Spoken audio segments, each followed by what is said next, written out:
전 세계 도시 경쟁력 평가에서 미국, 독일, 일본이 수십 년간 군림하던 1위 자리. 그 자리를 단 한 나라가 빼앗아 버렸습니다.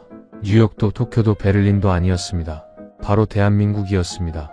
미국의 한 저명한 도시계획학자가 서울 거리를 걷다가 그 자리에 멈춰 섰습니다. 손에 들고 있던 메모장이 바닥에 떨어지는 것도 몰랐습니다. 그는 떨리는 목소리로 이렇게 말했습니다. 이건 불가능합니다. 이 나라는 지금 시대를 살고 있는 게 아닙니다. 우리나라는 한참 멀었네요. 불과 70년 전 전쟁의 잿더미 위에서 시작한 나라가 어떻게 전 세계를 50년 앞서가는 미래 도시를 만들어냈을까요? 세계 최고의 전문가들이 줄지어 배우러 오는 대한민국, 그 10가지 비밀이 지금 공개됩니다. 그 전에 잠깐 구독과 좋아요는 다음 영상 제작에 큰 힘이 됩니다.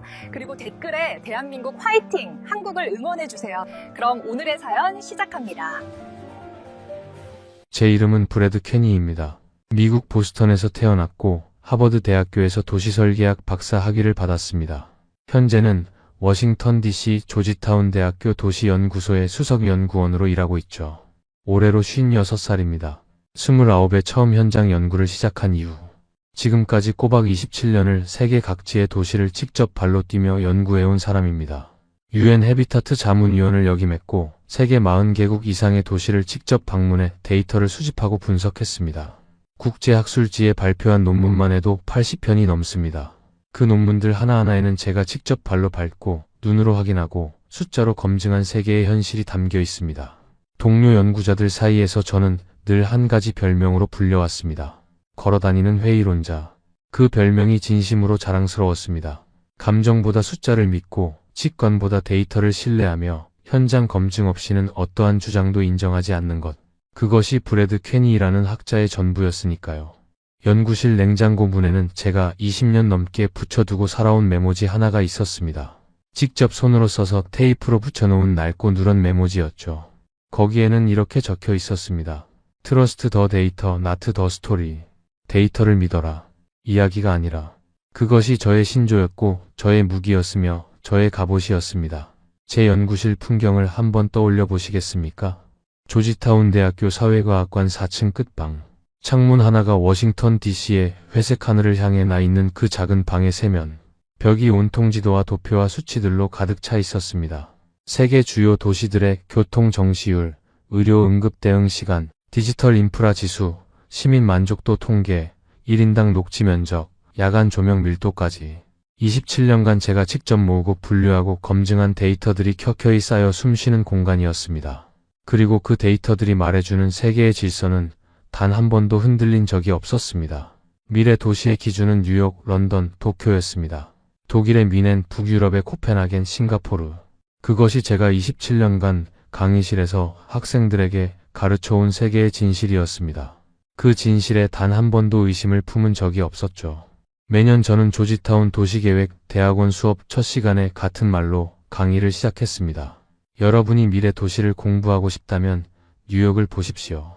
지속 가능한 도시를 배우고 싶다면 코펜하겐을 보십시오. 그리고 기술과 도시의 결합을 이해하고 싶다면 도쿄를 보십시오. 학생들은 열심히 받아 적었고 저는 그것이 옳다고 확신했습니다. 27년간의 데이터가 그것을 증명하고 있었으니까요. 한국이요? 물론 알고 있었습니다.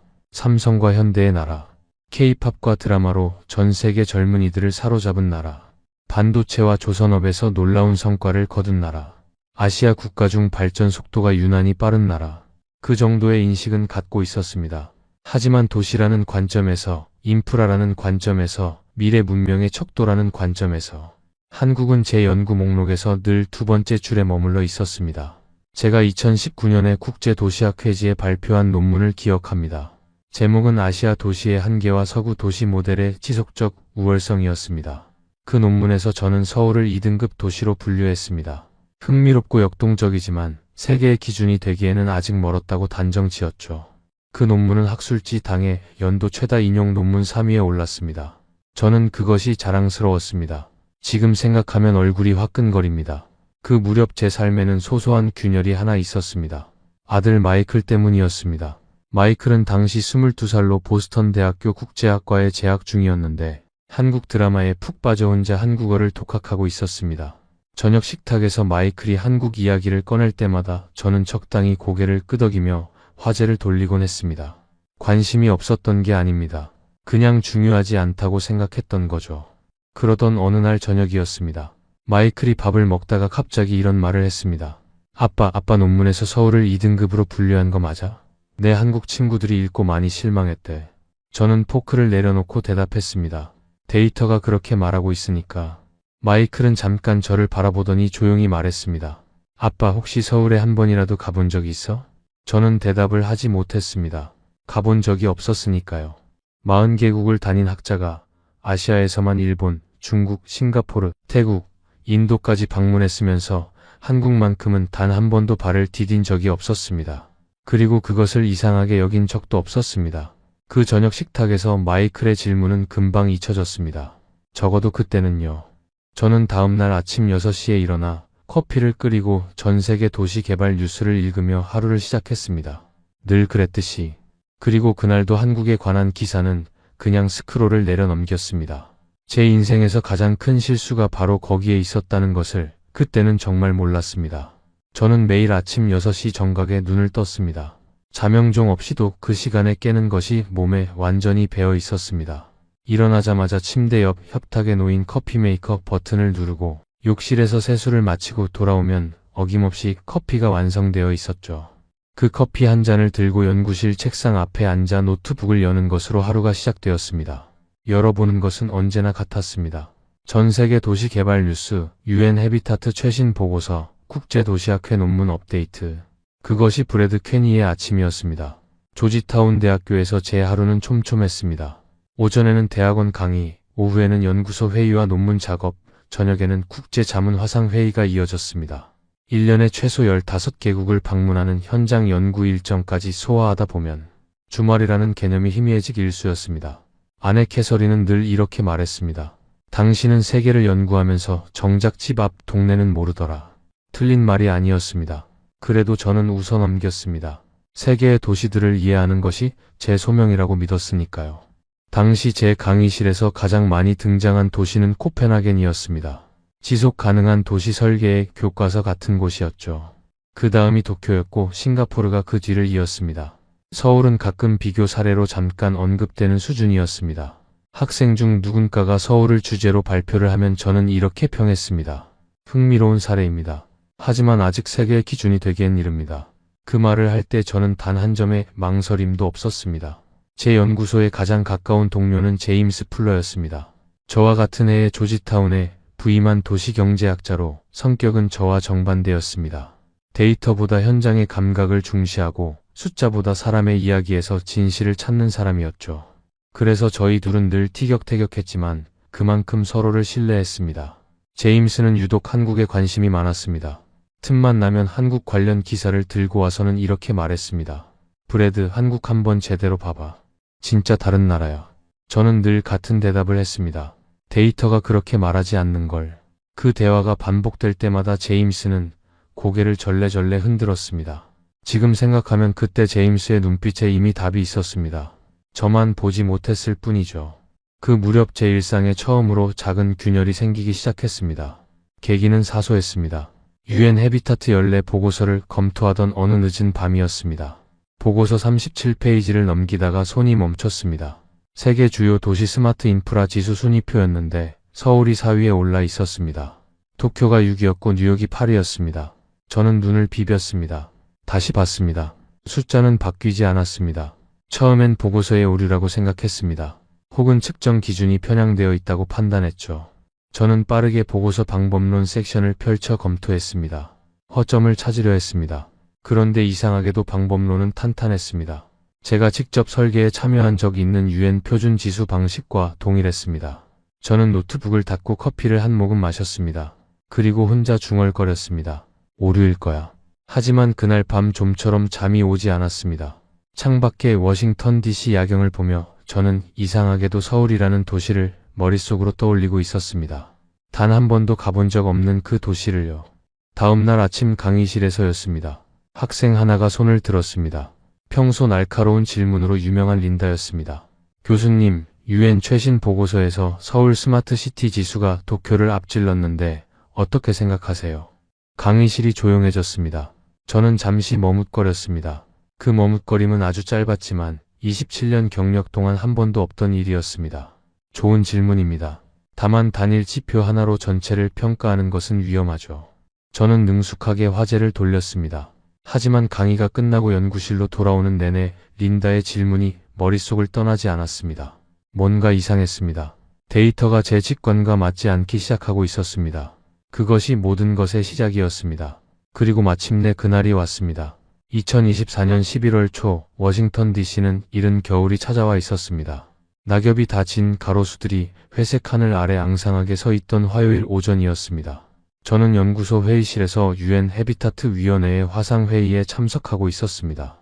안건은 2025년 글로벌 스마트 시티 현장 연구 대상지 선정이었습니다. 회의가 시작되고 20분쯤 지났을 때였습니다. 위원회 의장 마리아 산체스가 화면 너머로 말했습니다. 올해 현장 연구 최종 대상지는 대한민국 서울로 결정되었습니다. 그리고 현장 연구 책임자로는 쾌니 박사님을 추천드립니다. 회의실이 조용해졌습니다. 저는 화면을 바라보며 잠시 말을 잃었습니다. 서울이었습니다. 하필이면 서울이었습니다. 반박하고 싶었습니다. 다른 도시를 제안하고 싶었습니다. 하지만 위원회의 결정은 이미 내려져 있었고 제가 거절할 명분이 없었습니다. 회의가 끝나고 화면이 꺼지는 순간 저는 혼자 중얼거렸습니다. 6주면 충분해. 데이터 수집하고 보고서 쓰고 돌아오면 그만이지. 그날 저녁 아들 마이클에게서 영상 통화가 왔습니다. 당시 마이클은 서울에서 교환학생으로 생활하고 있었습니다. 화면 너머 마이클의 얼굴이 환하게 빛났습니다. 아빠 서울 온다고? 진짜? 와서 직접 보면 말 못할 거야. 장담해. 저는 피식 웃으며 대답했습니다. 글쎄다. 아빠는 데이터로 말하는 사람이야. 마이클이 웃었습니다. 그 웃음이 묘하게 자신감에 차 있었습니다. 2024년 11월 18일 월요일 새벽, 저는 워싱턴 DC 덜레스 국제공항에서 인천행 비행기에 올랐습니다. 가방 안에는 연구 노트와 측정 장비들, 그리고 이미 머릿속에서 절반쯤 완성해 놓은 보고서의 결론이 담겨 있었습니다. 14시간의 비행 끝에 인천국제공항에 내리는 순간 설명하기 어려운 무언가가 제 발목을 붙잡는 느낌이 들었습니다. 공항 문이 열리며 처음 마주한 공간. 그 순간 저는 아무 말도 하지 못했습니다. 입 안에서 맴돌던 말이 그냥 사라져버렸습니다. 하지만 저는 애써 그 감각을 눌렀습니다. 아직은 이릅니다. 데이터를 봐야 합니다. 그것이 저의 마지막 방어선이었습니다. 인천국제공항에서 서울 시내로 향하는 첫 이동부터 심상치 않았습니다. 공항 안내 데스크에서 교통편을 물어보려는 순간 안내 직원이 제 앞에 태블릿 화면을 내밀었습니다. 목적지를 입력하자 공항 철도, 리무진 버스, 택시, 공유 차량까지 모든 옵션이 실시간 소요 시간과 요금, 현재 혼잡도까지 한 화면에 펼쳐졌습니다. 선택하는 순간 예약이 자동으로 완료되었습니다. 워싱턴 DC 덜레스 공항에서 시내로 나가려면 얼마나 많은 단계를 거쳐야 하는지 떠올렸습니다. 비교가 되지 않았습니다. 공항 철도에 올랐습니다. 좌석에 앉아 핸드폰을 꺼내 와이파이에 연결했습니다. 속도를 측정해 보았습니다. 다운로드 속도가 초당 950MB였습니다. 저는 숫자를 2번 확인했습니다. 제 조지타운 대학교 연구실 유선 인터넷보다 빠른 속도였습니다. 그것도 지하를 달리는 기차 안에서였습니다. 저는 메모장을 꺼내지 않으려 했습니다. 아직 판단할 단계가 아니라고 스스로를 다독였습니다. 하지만 손이 먼저 움직였습니다. 27년 경력 동안 현장에서 처음으로 도착 당일에 메모장을 꺼낸 순간이었습니다. 숙소에 짐을 풀고 곧바로 거리로 나섰습니다. 연구자의 본능이었습니다. 서울 도심 한복판, 광화문 근처 골목을 천천히 걸었습니다. 첫 번째로 눈에 들어온 것은 거리의 청결함이었습니다. 이상했습니다. 쓰레기통이 보이지 않는데 거리가 완벽하게 깨끗했습니다. 뉴욕 맨해튼 골목을 떠올렸습니다. 도쿄의 뒷골목을 떠올렸습니다. 서울의 거리는 그 어느 쪽과도 달랐습니다. 저녁을 먹으러 숙소 근처 식당에 들어갔습니다. 자리에 앉는 순간 조용한 기계음과 함께 무언가가 옆을 스쳐 지나갔습니다. 서빙 로봇이었습니다. 키가 약 120cm쯤 되는 로봇이 음식을 가득 실은 트레이를 들고 테이블 사이를 정확하게 누비고 있었습니다. 장애물을 피하고 손님과의 거리를 계산하고 목적지 테이블에 정확히 정차했습니다. 저는 핸드폰을 들어 영상을 찍었습니다. 식사를 마치고 밤 11시가 넘은 시각에 편의점에 들어갔습니다. 무인 계산대였습니다. 물건을 올려놓자 자동으로 스캔이 되었고 카드를 대는 것으로 결제가 끝났습니다. 밖으로 나오다가 편의점 옆 작은 부스를 발견했습니다. 의약품 자동 판매기였습니다. 두통약, 소화제, 파스, 안약까지 약 80여 종의 의약품이 새벽에도 구매 가능했습니다. 미국에서는 약국이 닫힌 새벽에 두통약 하나 구하려면 멀리까지 차를 몰아야 한다는 사실이 갑자기 부끄럽게 느껴졌습니다. 숙소로 돌아와 제임스에게 짧은 메시지를 보냈습니다. 생각보다 좀 놀랍긴 하더라. 제임스의 답장은 3초 만에 왔습니다. 내가 뭐라 했어? 저는 핸드폰을 내려놓고 천장을 바라보았습니다. 아직 첫날이었습니다. 데이터가 필요했습니다. 느낌만으로는 아무것도 판단할 수 없었습니다. 저는 스스로에게 그렇게 말하며 눈을 감았습니다. 하지만 쉽게 잠이 들지 않았습니다. 다음 날 아침, 연구 파트너로 배정된 박진우 박사를 처음 만났습니다. 약속 장소는 서울도시계획연구원 1층 로비였습니다. 시간보다 10분 일찍 도착했는데 박진우 박사는 이미 와 있었습니다. 45살의 단단한 인상이었습니다. 악수를 하며 눈이 마주쳤는데 그 눈빛이 특이했습니다. 조용하고 차분했지만 그 안에 뭔가 확신 같은 것이 담겨 있었습니다. 괜히 박사님, 서울 어떠셨습니까? 저는 솔직하게 대답했습니다. 흥미롭더군요. 하지만 아직 데이터를 봐야죠. 박진우 박사가 살짝 미소를 지었습니다. 반박하지 않았습니다. 그냥 고개를 한번 끄덕이더니 말했습니다. 그럼 데이터를 보여드리겠습니다. 그날 오전 박진우 박사가 처음 안내한 곳은 서울교통통합관제센터였습니다. 서울 시내 전체의 교통 흐름이 실시간으로 대형 스크린에 펼쳐져 있었습니다. 신호등 하나하나가 인공지능으로 제어되며 교통 밀도에 따라 실시간으로 신호 주기를 조절하고 있었습니다. 사고가 발생하는 즉시 우회 경로가 자동으로 산출되어 인근 신호 체계가 연동 재편되었습니다. 모든 것이 사람의 개입 없이 이루어지고 있었습니다. 박진우 박사가 조용히 설명했습니다. 서울 지하철 정시율은 99.5%입니다. 연간 기준으로요. 저는 그 수치를 메모하면서 속으로 생각했습니다. 확인이 필요하다고. 그런데 박진우 박사가 바로 해당 통계의 원본 문서를 꺼내 보여주었습니다. UN 교통 데이터베이스와 교차 검증된 수치였습니다. 저는 할 말을 잃었습니다. 오후에는 서울 응급의료 통합 시스템 현장을 방문했습니다. 설명을 듣던 중 실제 신고가 들어왔습니다. 70대 남성 뇌졸중 의심 신고였습니다. 저는 시계를 꺼내 시간을 쟀습니다. 신고 접수 후 구급대 출발까지 1분 12초, 현장 도착까지 4분 38초, 전문 처치 시작까지 총 6분 54초였습니다.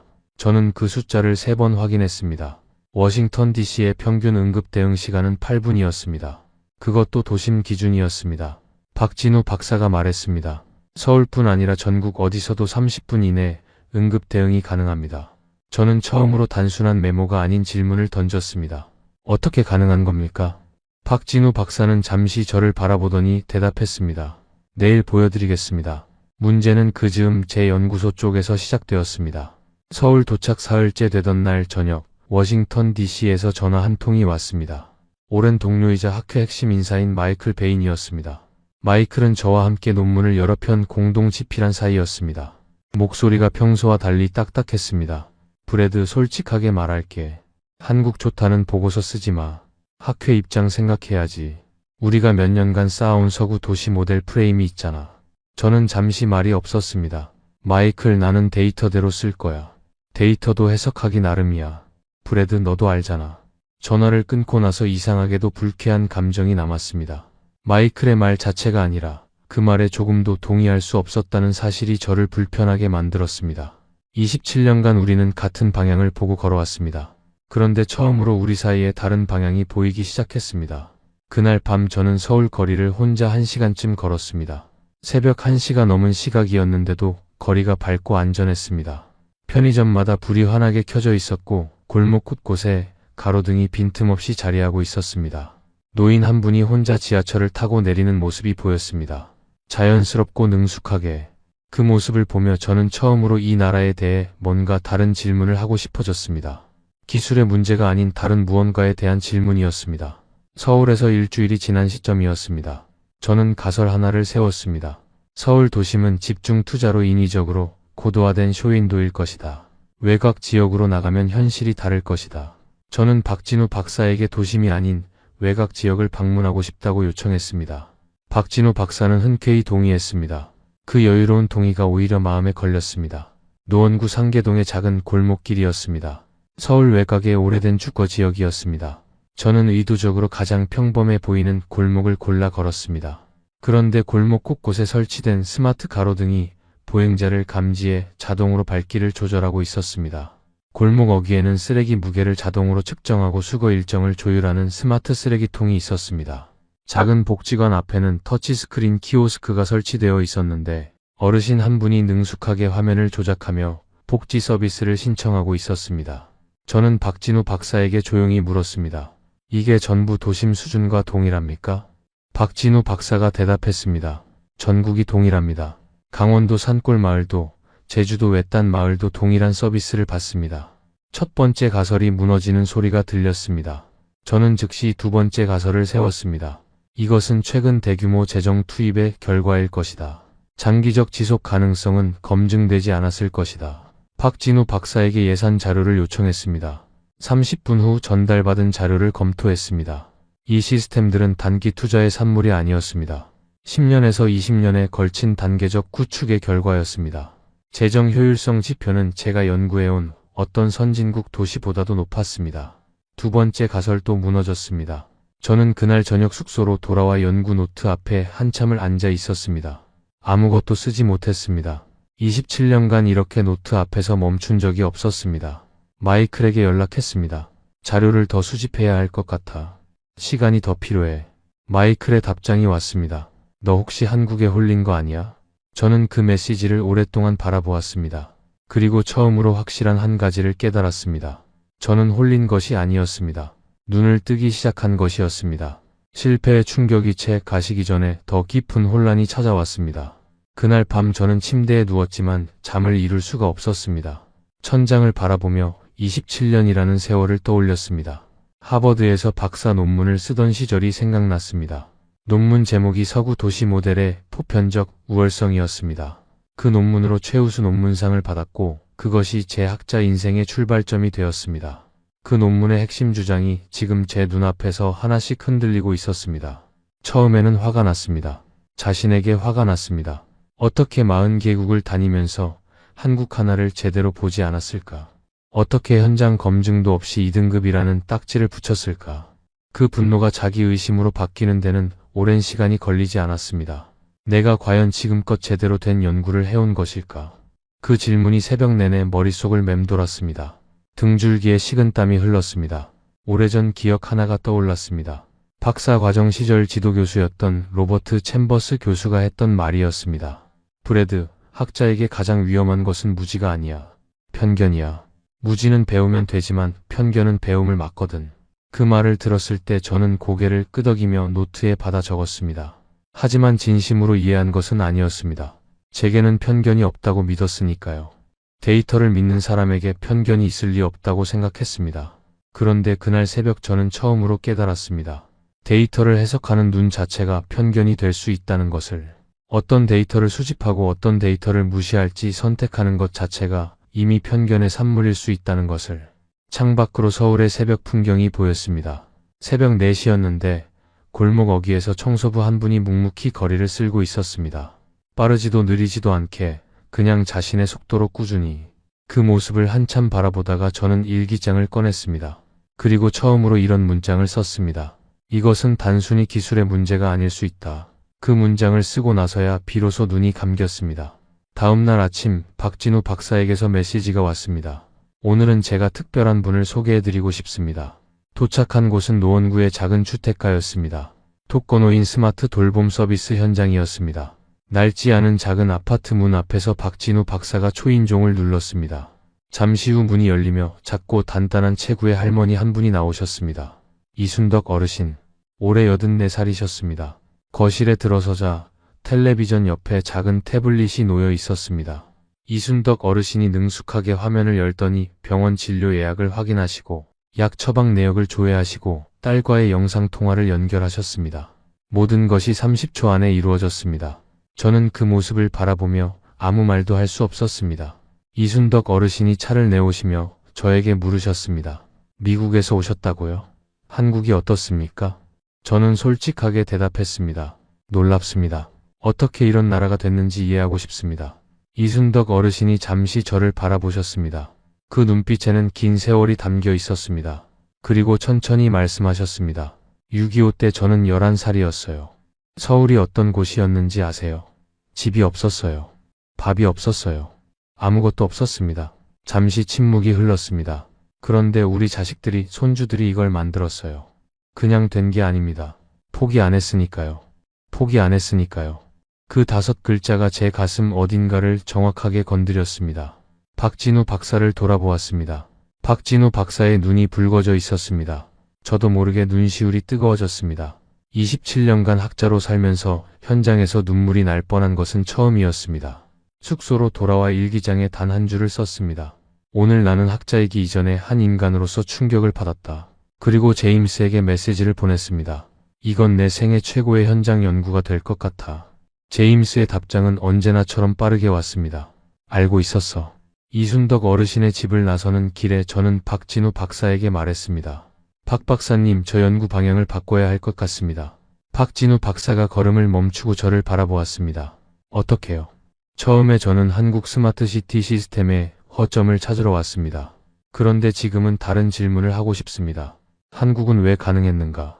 박진우 박사가 천천히 고개를 끄덕였습니다.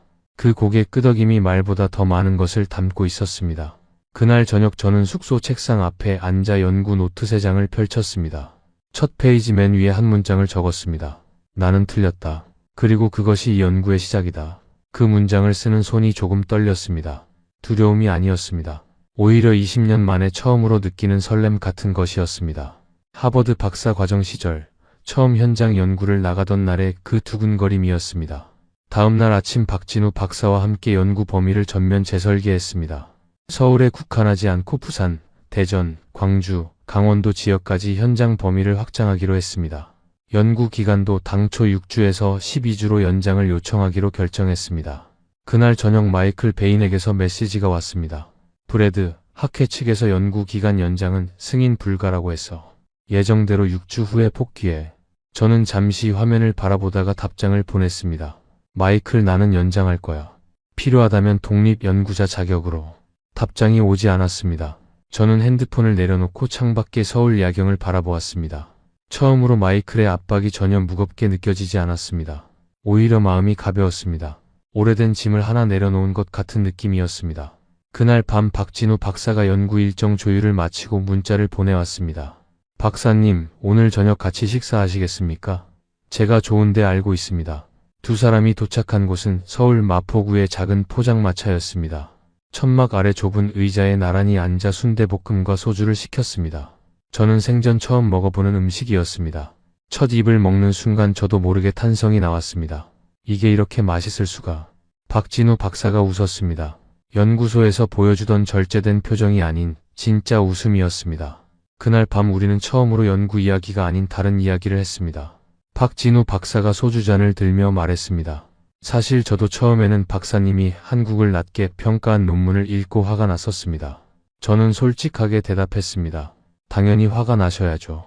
제가 틀렸으니까요. 박진우 박사가 잠시 저를 바라보더니 말했습니다. 그 말을 들으니 이상하게 후련하네요. 우리는 그날 밤 2시간 넘게 앉아 이야기를 나눴습니다. 박진우 박사가 처음으로 자신의 꿈을 이야기했습니다. 한국을 세계 도시 모델의 새로운 기준으로 만들고 싶다는 꿈이었습니다. 그 이야기를 할 때 박진우 박사의 눈이 빛났습니다. 저는 그 눈빛을 보며 생각했습니다. 이 나라의 힘은 바로 이런 사람들에게 있는 것 아닐까 하고요. 헤어지면서 박진우 박사의 아내 수진 씨가 싸준 도시락을 받았습니다. 처음 보는 사람에게 손수 음식을 만들어 보내준다는 것이 낯설면서도 따뜻했습니다. 한국 사람들이 정이라고 부르는 것이 이런 것인가 싶었습니다. 다음 날부터 본격적인 확장 연구가 시작되었습니다. 첫 번째 목적지는 부산이었습니다. 서울에서 KTX를 탔습니다. 출발 시각 정확히 2시간 19분 후에 부산역에 도착했습니다. 저는 이동 내내 핸드폰으로 미국 암트랙 열차 정시율을 검색했습니다. 69%였습니다. 그리고 뉴욕에서 보스턴까지 거리는 서울에서 부산까지와 비슷한데 소요 시간은 3시간 반이 넘었습니다. 저는 그 숫자들을 나란히 노트에 적어놓고 한참 바라보았습니다. 부산항만 자동화 시스템 견학은 그야말로 압도적이었습니다. 세계 7위 물동량을 처리하는 이 항만에서 컨테이너 하역 작업의 85%가 무인 자동화로 이루어지고 있었습니다. 거대한 크레인들이 사람의 손길 없이 정확하게 움직이며 컨테이너를 쌓고 내리고 옮겼습니다. 관제센터에서는 항만 전체 운영 상황이 3차원 디지털 화면으로 실시간 모니터링되고 있었습니다. 현장 안내를 맡은 항만 운영 책임자 이재성 씨가 말했습니다. 제 아버지가 이 부두에서 노동자로 일하셨어요. 맨손으로 컨테이너를 날랐죠.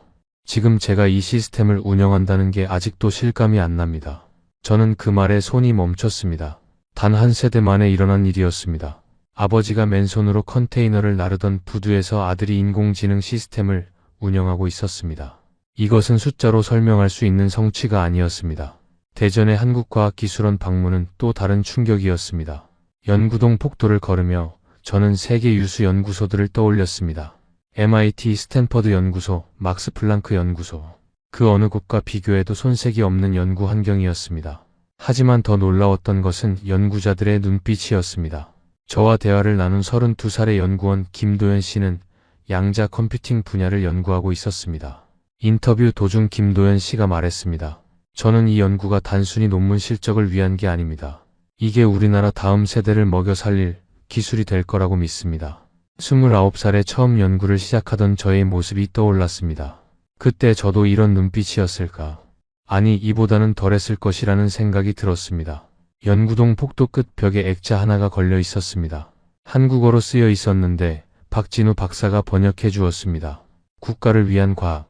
저는 그 액자 앞에서 한참을 서 있었습니다. 광주에서는 인공지능 기반 교통신호 시스템을 견학했습니다. 도시 전체의 교통신호가 실시간 교통량 데이터를 분석해 자동으로 최적화되고 있었습니다. 출퇴근 시간대에 주요 간선도로의 신호 주기가 자동으로 길어지고 이면도로의 흐름이 분산 유도되었습니다. 그 결과 광주 시내 평균 통행시간이 시스템 도입 전 대비 31% 단축되었다는 통계를 받았습니다. 아들 마이클이 영상통화를 해온 것은 대전에서 광주로 이동하는 KTX 안에서였습니다. 마이클의 얼굴이 화면에 가득 찼습니다. 아빠 어때? 이제 좀 달라 보여? 저는 웃으며 대답했습니다. 많이 달라 보인다. 아버지가 틀렸어. 마이클이 눈을 크게 떴습니다. 아빠 입에서 그 말 듣는 건 처음이야. 나도 알아. 마이클이 잠시 웃다가 진지한 표정으로 말했습니다. 아빠, 여기 내 한국 친구들 정말 대단해. 공부도 열심히 하는데 그게 그냥 점수 따려는 게 아니야. 진짜 뭔가를 이루고 싶어서 하는 거야. 눈빛이 달라. 저는 김도연 씨의 눈빛을 떠올렸습니다. 마이클의 말이 정확했습니다. 아버지도 똑같은 걸 봤다. 부산, 대전, 광주를 돌아 서울로 돌아온 날 밤이었습니다. 박진우 박사에게서 급한 메시지가 왔습니다. 박사님, 지금 바로 통화 가능하십니까? 전화를 받자 박진우 박사의 목소리가 평소와 달랐습니다. 낮고 무거웠습니다. 마이클 베인 박사가 오늘 국제도시학회지에 보고서를 선발표했습니다. 가슴이 철렁했습니다. 무슨 내용입니까? 한국의 스마트시티 모델은 독자적 성과가 아닌 서구 기술의 이식 결과이며 지속 가능성에 심각한 의문이 있다는 내용입니다. 박사님과의 공동 연구를 의도적으로 왜곡 인용해서요. 저는 말을 잃었습니다. 손이 떨렸습니다. 분노인지 배신감인지 구분이 되지 않았습니다. 마이클과 20년 넘게 함께 논문을 썼습니다. 그 사람이 이럴 줄은 몰랐습니다. 아니, 어쩌면 알고 있었는지도 모릅니다. 그래서 더 아팠습니다. 다음 날 아침 조지타운 연구소 소장 앤드류 켈리에게서 전화가 왔습니다. 브래드, 지금 학계 분위기가 좋지 않아. 베인 쪽 보고서가 이미 주요 학술지에 인용되기 시작했거든. 자네 연구 방향을 좀 조율하는 게 어떻겠어? 베인 쪽 프레임에 맞춰서. 저는 조용히 말했습니다. 앤드류, 저는 데이터대로 씁니다. 브래드, 경력을 생각해. 전화를 끊었습니다. 그날 저녁 박진우 박사가 절망한 얼굴로 연구실에 앉아 있었습니다. 이제 우리가 아무리 진실을 발표해도 묻혀버릴 겁니다. 베인 박사의 보고서가 이미 선점했으니까요. 저는 박진우 박사의 맞은편에 앉았습니다. 그리고 오래 침묵했습니다. 박진우 박사의 절망한 얼굴이 마음에 걸렸습니다. 이건 더 이상 저 혼자만의 문제가 아니었습니다. 이 연구를 믿어준 사람들의 문제였습니다. 이순덕 어르신의 문제였습니다. 이재성 씨의 아버지가 맨손으로 일 구워놓은 것들의 문제였습니다. 그날 밤은 정말 길었습니다. 숙소 방 안에 혼자 앉아 연구 자료들을 바라보았습니다. 전부 내려놓을 수도 있었습니다. 경력을 지키고 학회로 돌아갈 수도 있었습니다. 그 선택이 훨씬 쉬웠습니다. 하지만 눈을 감으면 이순덕 어르신의 얼굴이 떠올랐습니다. 포기 안 했으니까요. 저는 오랫동안 그 5글자를 생각했습니다. 새벽 4시였습니다. 저는 침대에서 벌떡 일어났습니다. 머릿속이 갑자기 맑아지는 느낌이었습니다. 창밖은 아직 어두웠습니다. 서울의 새벽 하늘이 짙은 남색으로 깔려 있었습니다. 저는 핸드폰을 들어 박진우 박사에게 전화를 걸었습니다. 새벽 4시였지만 박진우 박사는 2번 울리기도 전에 받았습니다. 잠을 자지 않고 있었던 것 같았습니다. 박 박사님 함께 가겠습니다. 공동 연구로 발표합시다. UN 해비타트 특별 세션에 직접 신청하겠습니다. 잠시 침묵이 흘렀습니다. 박진우 박사의 목소리가 조금 떨렸습니다. 박사님, 경력이 위험할 수 있습니다. 알고 있습니다. 그래도 하시겠습니까? 데이터가 그렇게 말하고 있으니까요. 제가 27년간 신조처럼 붙들고 살아온 그 말이 처음으로 진짜 의미를 가지는 순간이었습니다. 데이터를 믿는다는 것은 그 데이터가 가리키는 진실을 끝까지 말하는 것이었습니다. 편한 쪽을 선택하는 것이 아니라. 박진우 박사가 말했습니다. 알겠습니다. 같이 합시다. 그날 밤 박진우 박사의 집에 연구팀 전원이 모였습니다. 수진 씨가 새벽에 끊임없이 커피를 내왔습니다. 박진우 박사의 어린 딸이 잠이 덜 깬 눈으로 나와서 아버지를 바라보다가 다시 방으로 들어갔습니다. 우리는 새벽 내내 보고서를 썼습니다. 새벽 2시쯤이었습니다. 현관문 벨이 울렸습니다. 박진우 박사가 문을 열자 연세가 지긋한 남성 한 분이 서 계셨습니다. 박진우 박사의 아버지 박 선생이었습니다. 박 선생이 방 안을 둘러보더니 아들의 어깨를 조용히 한번 두드렸습니다. 그리고 말했습니다. 잘하고 있네. 그게 전부였습니다. 하지만 그 한마디가 새벽 연구실에 묘한 온기를 불어넣었습니다. 저는 그 장면을 보며 한국 아버지와 아들 사이에 무언가를 처음으로 느꼈습니다. 말이 적지만 그 안에 모든 것이 담겨있는 방식이었습니다. 아들 마이클에게 메시지를 보냈습니다. 아빠, 지금 중요한 일 하고 있어. 내일 봐. 마이클의 답장이 왔습니다. 아빠, 자랑스러워. 저는 그 문자를 보고 잠시 눈을 감았습니다. 그리고 다시 보고서로 눈을 돌렸습니다. 동이 트기 시작하는 서울의 새벽 하늘이 창밖으로 서서히 밝아오고 있었습니다. 보고서 마지막 문장을 쓴 것은 아침 7시였습니다. 저와 박진우 박사가 동시에 펜을 내려놓았습니다. 두 사람은 아무 말 없이 서로를 바라보았습니다. 그리고 천천히 악수를 나눴습니다.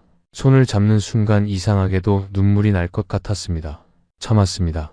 발표 당일 UN 해비타트 특별 세션이 열리는 제네바.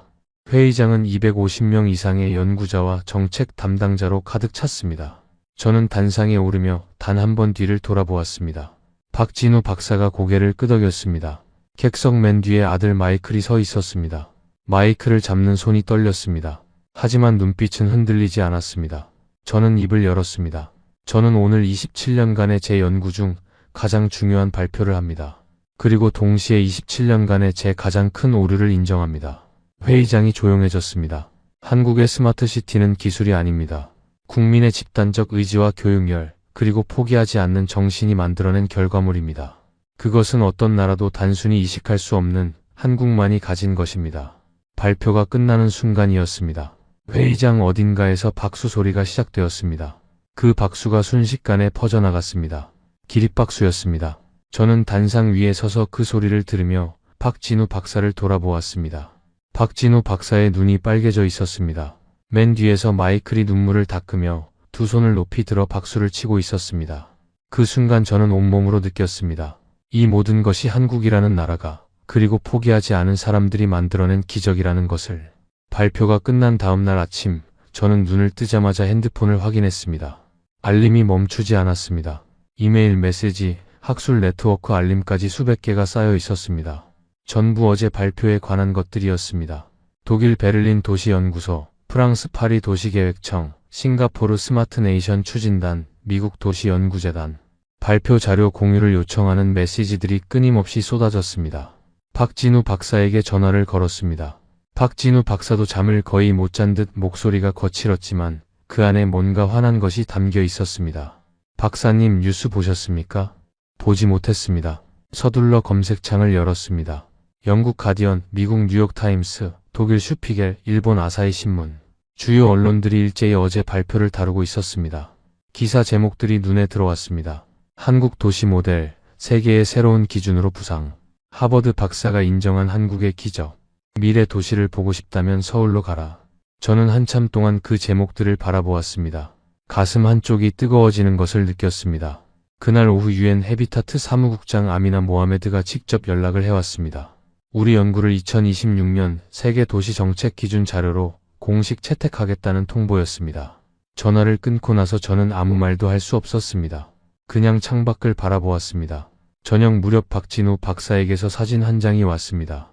이순덕 어르신이 텔레비전 앞에 앉아 뉴스를 보며 두 손을 모아 박수를 치고 계신 사진이었습니다. 화면 속에는 우리 발표 소식이 담겨 있었습니다. 저는 그 사진을 보는 순간 그 자리에서 눈물이 흘렀습니다. 마이클 베인에게서 메시지가 온 것은 그날 밤이었습니다. 브래드 미안해. 내가 잘못했어. 짧은 메시지였습니다. 저는 오래 바라보다가 답장을 보냈습니다.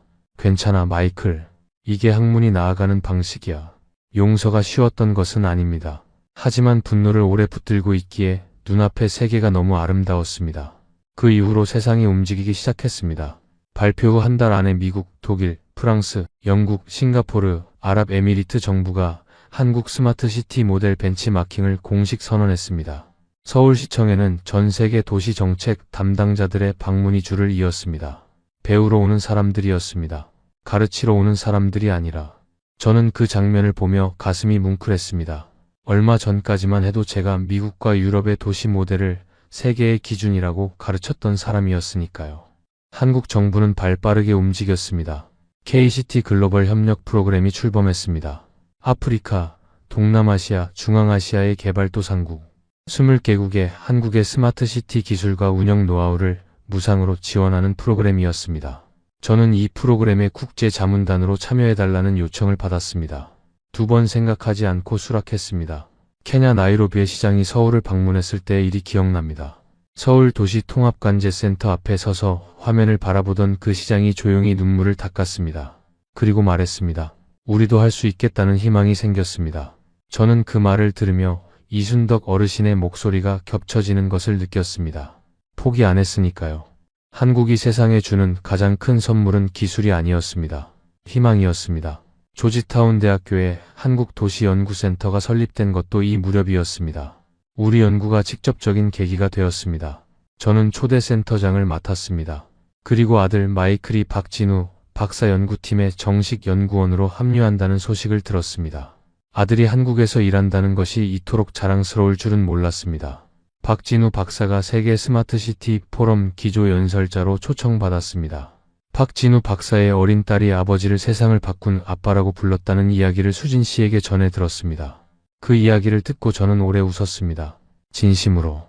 그리고 이순덕 어르신이 유엔 고령 친화 도시 정책 특별 자문회의에 증인으로 초청되었습니다.